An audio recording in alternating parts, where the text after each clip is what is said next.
Everyone, I'm Jodi and welcome to my channel. I'm really glad that you're here today.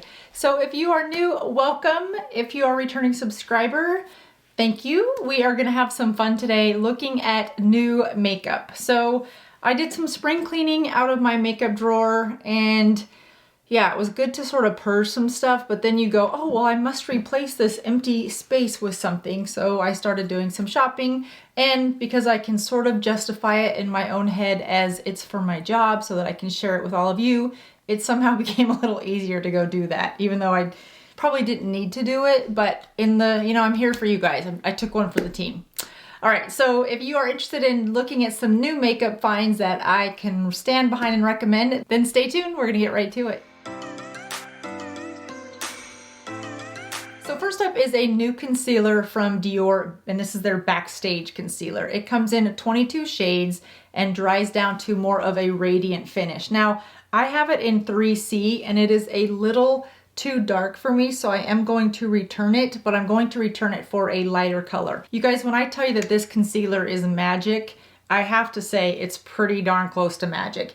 It is thin enough to be movable and so that you can really move it and blend it where you want it, but it's thick enough that it has a very good coverage on the first swipe, if you will, the first layer. I don't like to have to build coverage for my concealer because that is just adding way too much product to an area that I don't really want to build thickness to, but this is very good solid coverage. It lasts all day without any setting spray or setting primer, so sort of by itself. And it's just a nice natural radiant look so that it's not matte. It won't contrast with your foundation if you wear more of a dewy foundation, and it's not so dewy that if you wear more of a matte foundation, it glares against your matte foundation. So it's a nice blendable consistency with just the right finish to blend into whichever formula that you're putting around it. So I've really, really loved this. And again, it comes in 22 shades. So I'm pleased to see Dior come out with that. Now, I do love Dior Skin Forever Concealer, but this one is, I think, a little bit thinner of a consistency for me, and I like it that much better. All right, next up is foundation. I'm always on the hunt for a good foundation. I'm always trying foundation. I purchased this one about 2 months ago. I just highlighted it as an option to Chanel's #1 foundation. This is the Shine and Illuminate Tom Ford foundation. Now, this is an expensive investment in terms of foundations, but I love, love, love this foundation. I have it on today. Some of the pictures that I have taken with this foundation on, it just leaves your skin looking flawlessly natural, if that makes sense. It doesn't look made up. It doesn't look cakey. It doesn't look like you've got thick foundation on. Like, your skin sort of shines through this. It dries down to more of a, I wouldn't say satin because it's not shiny by any stretch. It's just a natural, like, this is my skin coming through, and I don't use it with a setting powder. As you guys know, I don't like to set my foundation with powder, but I do use a setting spray with it just to sort of make sure it lays down throughout the day. And I've really, really been impressed with this. Now, because of the price point, I use it for special occasions. So hopefully this bottle will last me a while. And this comes in 36 shades, which is fantastic. So big, big fan of that.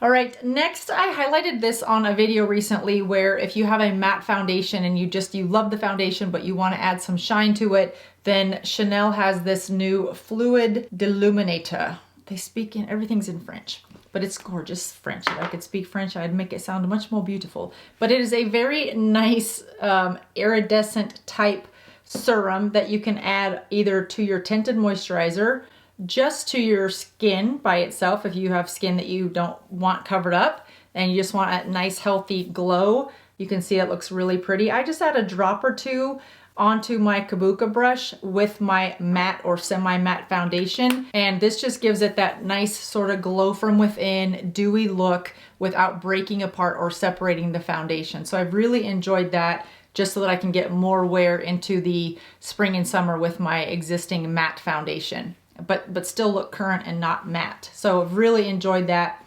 No smell with this, thank goodness. Thank you, Chanel. Okay. Next is, this was so fun, you guys. This was one of those splurge purchases, but let me just show you this. And I think they knew what they were doing with this. Look at that lip gloss. This is by DaVinci, and this is 001 and this is 011. And this is like a clear color with black swirls in it. And then the tops of these, this is like a little leather encasement. And yeah, it suckered me in. The bottle, the packaging is gorgeous. They're lip glosses and they are just so stunning. Now, what I love about them is not every color will look the same on everybody. They are a lip gloss that goes to your own color of your lip. Now, I will say that the lipstick that I have on right now, I'm gonna try those on, but I'm gonna take this lip off. Right now I have on the Cali by I Need a Rose lip kit from Natasha Denona, which I also have loved. And so that is what I have on today. It does not sell as a kit. You do need to go to the I Need a Rose display or area on the website and then pick out separately the liner, the gloss, and the lipstick. And I have to say, this stuff plumps my lips from the beginning, the moment I put that on, for hours later, and then the next day my lips feel very hydrated. So I have loved this. Again, there's 3 different shades in this collection, if you will. I Need a Rose collection, and I have the Cala. And I just think the reason I got it is because it was a color that I didn't really have already. It's more of a, I wouldn't call it a burnt rusty color, but it's kind of like a rusty, but a pretty pinky rust. If that is a description, I'm sure Natasha Denona would be screaming, that's not at all what it is, but on my skin, that's what it looks like. And then the lipstick comes in a really cute case. It's just a really nice packaging. It's more of that golden, but burnt orangish color, I think is stunning.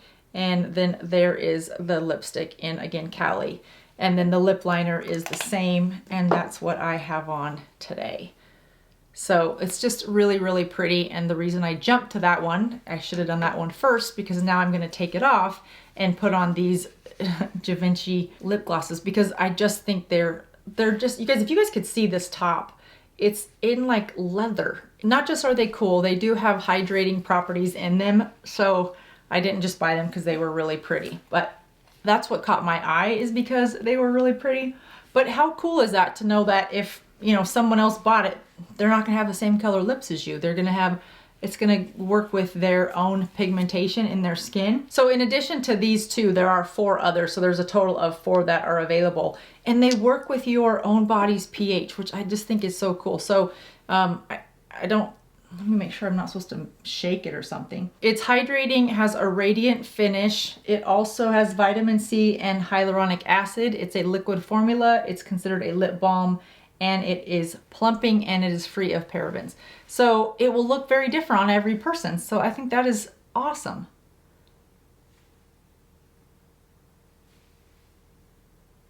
So this light pink, it looks like bubblegum or cotton candy mixed together, both of which are colors that I love. So you can see how rosy pink, but it's a lip balm.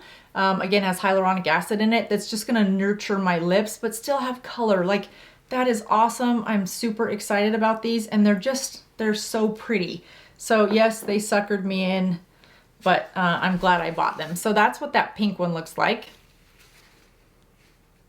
Perfect for spring, I think, right? So that was the pink Irresistible, and this is the black pearl, black pink, and you can see how dark that is, and it doesn't go on at all that dark. I've been having so much fun with these. It's just a sponge applicator. It's flat on both sides, comes out very dark on the stick, or on the applicator, the stick. They probably spent so much money developing that, especially with the leather on it, and I'm like, it's a stick. No, it's really pretty.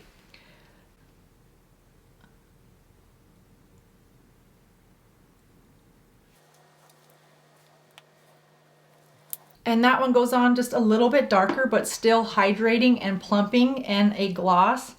And I don't have anything like that color in my collection. So when I first saw it, I'm like, ah, that seems awfully dark, but it's stunning. It's so pretty. So if you're looking for something this spring or summer that is more hydrating and with some hyaluronic acid that also has some plumping properties, I think these are great. So that's 2, and like I said, there's 4 more. I think I'll just leave that one on the rest of the video. Next up is the Dior 24-hour wear new gel liner, and this is a intense waterproof eyeliner, and I have it in matte brown.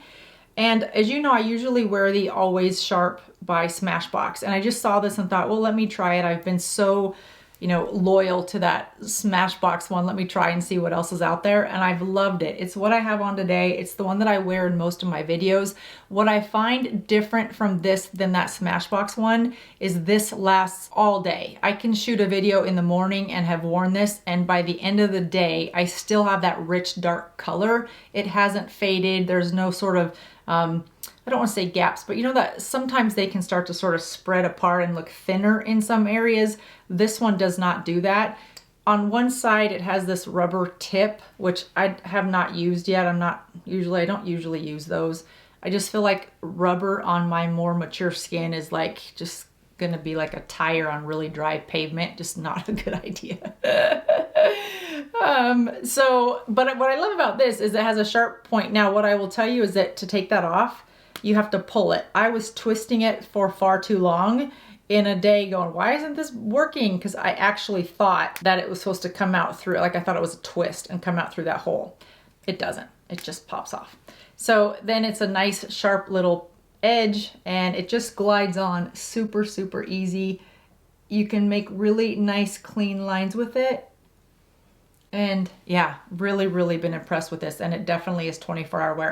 I've also used this in my waterline up above. I don't think I've used it in my bottom waterline. If I did, it was to do a quick video and then I would have taken it out. So I can't speak to how it wears on the bottom waterline, but the upper waterline I can speak to that because I do wear that sometimes on the weekends, just a little bit of liner on the upper waterline and then some shadow and not an outside wing, and it's worked just fine. It doesn't transfer to my lower inside my lash area, which is important to me with a waterproof eyeliner. All right, are we getting near the end? Yes, I think then the next and final one is, I'm a big fan of Pat McGrath. I think Pat McGrath cosmetics are really high quality. The pigment in her eyeshadows is second to none other than Natasha Denona. I think the two of them run very close in terms of quality and pigmentation and lack of fallout. Everything that you'd want in an eyeshadow, I think they're both really close.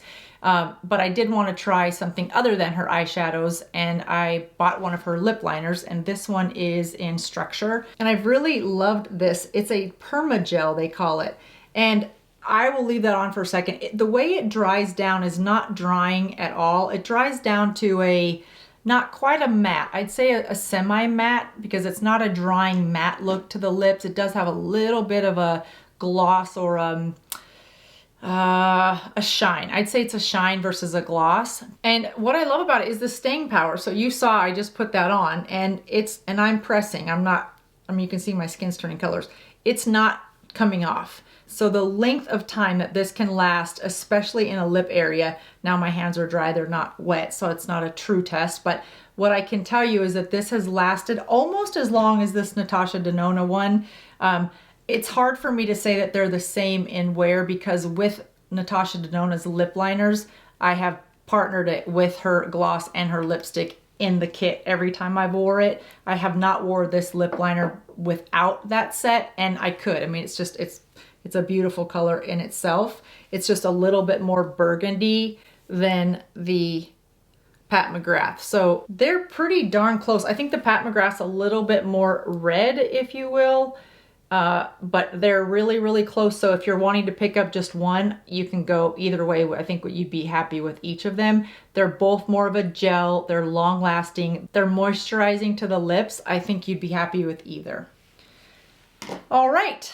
I think that wraps it up with some of my favorites for right now. It's gonna take a lot to knock off some of these, because I've loved all of these, and I'm happy to now share them with you so that you can go look at some of these if you are interested as well. So thanks so much for watching. If you like this video, please give it a thumbs up or share it with your friends or both.